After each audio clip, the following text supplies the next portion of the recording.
What you know, Alibuyers, happy Saturday to you. It's Valentine's Day, so happy Valentine's Day from me to you.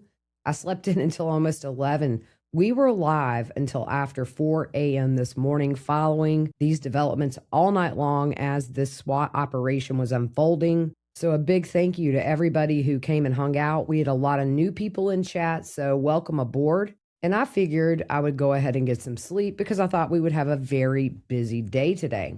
I expected when I woke up to maybe see a name or even a mugshot and some more information. However, when I picked my phone up, I had a lot of text messages and alerts saying that everyone who was detained was eventually released with no arrests. I was pretty shocked. I mean, that last night felt very different, even from that first detainment that happened earlier in the week. There was a massive presence of law enforcement from several different agencies, including the Pima County Sheriff's Department, the Morena Police Department, Oro Valley, the FBI, and others. Brian Enton reported earlier today that the SWAT activity was based on a lead and a federal search warrant was obtained. So what does it mean when you're detained? I had some people ask me this last night in chat. We obviously know what it means to be arrested, but when someone is detained, that gives investigators time to interview them and also to collect potential evidence. What's different with detainment versus arrest is police can have reasonable suspicion,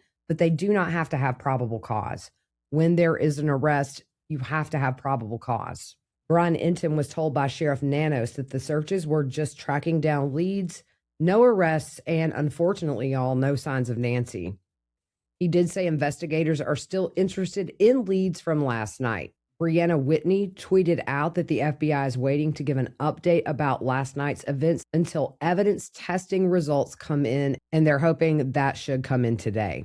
So now we are on day 14. I do think the DNA could be the kicker here because they'll be able to run that through the national database to see if there is a hit of anybody who's had to submit their DNA. And then if that's a bust, I think they'll go the route they did with the Brian Kohberger case, which is start to look at genetic genealogy. And if they do go that route, it may not be a very quick answer. This could still take time to process some of this stuff and do cross checks on DNA. So at this point, unless we get a viable lead from somebody who knows something, or this DNA matches a hit, or they get a random tip that actually ends up in an arrest, I just think we're in it for the long haul at this point.